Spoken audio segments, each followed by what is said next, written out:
ఆయన జుట్టుకి ఇక్కడ ఉన్న రింగ్ అప్పట్లో ఒక ట్రెండ్ అంట కదా, మొత్తం అందరూ అలా హెయిర్ స్టైల్ మెయింటైన్ చేయడానికి ట్రై చేసేవాళ్ళంట ఫ్యాన్స్ ఆయనకి.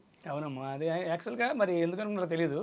ఒక్కొక్క సినిమాకి ఒక రకమైన విగ్స్ ప్రిపేర్ అవుతారు. ఓకే. మనకి మన ఫేస్కి పెక్యులర్గా ఉంటుంది కాబట్టి మనం ఒక చిన్న డిఫరెంట్ చేయాలని ఆయన చిన్నదాన్ని అలా పెట్టారు. ఓకే. పెట్టిన తర్వాత ఇక అది బాగా ఉంది బాగుందని అందరూ అంటారు కదా టెక్నికల్గా. అప్పటి నుంచి ఆ సౌండ్ ఓవర్ రింగ్ అనే పేరు వచ్చింది. ఇన్ బయట ప్రపంచంలో కూడా ఎవరన్నా కానీ లేదా లేటెస్ట్గా ఇప్పుడు ఎవరైనా ఆర్టిస్టులు సీరియల్ ఆర్టిస్టులు కానీ ఎవరన్నా కొంచెం రెండు ముందుకు వచ్చింది అనుకో, ఏమయ్యా సౌండ్ ఓవర్ రింగ్ లాగా చేసేమంటారు. ఆ విగ్కి ఆ పేరు అలా ఇప్పటికి ప్రజెంట్ శోభన్ గారు రింగ్ అని అంటారు ఎప్పటికైనా సరే. సో ఆయన సెట్లో ఉన్నప్పుడు ఆఫ్ ది కెమెరా అంటే షార్ట్ బ్రేక్ ఉందనుకోండి, ఎలా బిహేవ్ చేస్తారు టెక్నీషియన్స్తో అందరితో, ఎలా ఉండేవారు ఆయన? ఆయన ఏంటంటే అమ్మా మ్యాక్సిమం చాలా తక్కువ మాడతారు. ఓకే. ఇప్పుడు లేక మనకి క్యారవాన్స్ అవన్నీ లేవు. ఆయన ఏం చేస్తారంటే దూరంగా ఒక పర్లాంగ్ 2 పర్లాంగ్ అయినా పర్లేదు, ముందే వాళ్ళ అసిస్టెంట్కి తెలుసు ఈయన ఎప్పుడు ప్రశాంతంగా దూరంగా ఉంటాడని. ఈ 2 కిలోమీటర్లకి కేబుల్ ఇప్పించేసేవాళ్ళు. ఒక ఫ్యాన్ ఒక గొడుగు, ప్రశాంతంగా అక్కడ కూర్చుంటే బుక్స్ చదవటం కానీ లేకపోతే గొడుగు వేసుకొని అలా ప్రశాంతంగా కూర్చుంటారు. బాగా దగ్గర వాళ్ళు ఎవరైనా ఉన్నారనుకోండి, ఆయనతో పాటు ఒకళ్ళు ఇద్దరు ముగ్గురు ఎప్పుడు ఉంటారు, వాళ్ళతో కౌరులు చెప్పుకుంటూ ఉంటారు. షార్ట్ రెడీ అయిన తర్వాత మళ్ళీ షార్ట్కి వెళ్ళిపోతారు అనమాట. తర్వాత ఇప్పుడు మళ్ళీ ఇంకో విషయం ఏంటంటే, ఎప్పుడన్నా ఒక డైరెక్షన్ డిపార్ట్మెంట్ వాళ్ళు కానీ వేరే తోటి ఆర్టిస్టులు కానీ ఎవరన్నా ఆయనకి కొంచెం పరిచయం అనుకోండి, పరిచయం అయినప్పుడు కూడా అదే ఆల్మోస్ట్ ఏమైనా నువ్వు ఎన్ని సంవత్సరాలు ఉంటావు అనుకోవచ్చు ఏంటో తెలియదు నాకు, సినిమా రంగం అనేది ఎక్కువ సక్సెస్కి ఉండదు, అది మనం గుర్తుపెట్టుకొని నీకు వచ్చిన అవకాశాలను సద్వినియోగం చేసుకుంటూ మళ్ళీ ప్రాపర్టీ కొనుక్కో. మీకు ఆల్రెడీ అంతకుముందు ఒకసారి చెప్పున్నా సరే మళ్ళీ రిపీట్ చేసేవాళ్ళు. మళ్ళీ బాగా దగ్గర వాళ్ళు అయితే మళ్ళీ అడిగేవాళ్ళు, ఏమో ఎక్కడ కొనుక్కున్నావా నువ్వు, మరి రెమ్యునరేషన్ ఎంత వస్తుంది నీకు ఏంటని.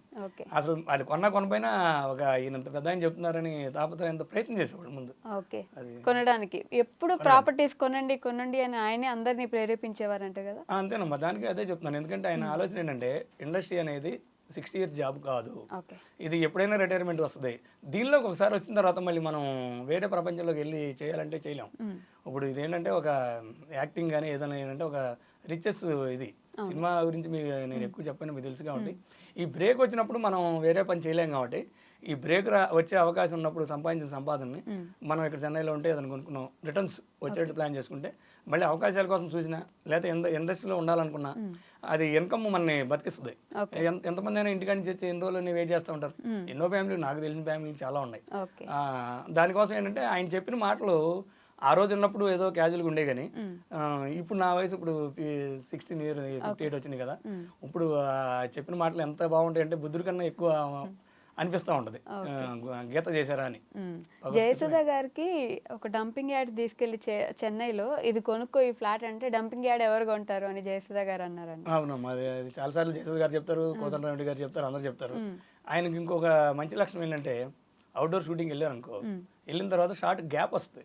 ఆ గ్యాప్ వచ్చినప్పుడు ఏం చేస్తారంటే మీకు ఒక షార్ట్ 1 hour పట్టుద్ది అన్నారు అనుకోమా, మళ్ళీ ఇంటికి వెళ్ళి రాలేనప్పుడు ఏం చేస్తారంటే కారు తీసుకుంటారు. కారు తీసుకొని అలా ఆ చుట్టుపక్కలన్నీ అబ్జర్వ్ చేస్తారు. అబ్జర్వ్ చేసి ఇది ఏ ప్లేస్కి ఎంత దూరం ఉంది, సిటీకి ఎంత దూరం ఉంది, ఇది మనం తీసుకున్నా పర్లేదు లేకపోతే వేరే వాళ్ళకి చెప్పినా పర్లేదు అనుకుని డెసిషన్ తీసుకొని తర్వాత వాళ్ళ బాబునో మా అన్నయ్య సౌండ్ గారి దగ్గర చేస్తున్నారు మేనేజర్గా, అలా వాళ్ళలో పంపిస్తారు. పంపించి ఆ అబ్జర్వేషన్ చేసిన తర్వాత అందరూ ఓకే అయిన తర్వాత అవసరం అనుకుంటే ఆ బిట్ తీసుకుంటారు. వేరే పక్క ఆర్టిస్టులు కూడా జయసుధ గారికి అన్న గారు చెప్పినా ఇంకెక్కడ చెప్పినా అలా ఇంకా ఈ ప్లేస్లో కదా చాలా ప్లేస్లో ఆయన పలానాది ఫ్యూచర్లో డెవలప్ అవుద్ది అంటే. ఎందుకు కూడా అలా చెప్తారంటే సిటీలో ఇప్పుడు టీ నగర్ ఉంది మద్రాసులో, అందరూ టీ నగర్లో కొనలేరుగా. ఇప్పుడు పలానా ఇప్పుడు ఎయిర్పోర్ట్ తాంబరం ఉందమ్మా, ఇప్పుడు అక్కడ కొంచెం తక్కువ ఉంటాయి. ఇప్పుడు మీకున్న ఇన్కమ్ని అక్కడ ప్రిపేర్ చేసాను అనుకో, 10 సంవత్సరాల తర్వాత అయినా నీకు ఉపయోగపడతాయి.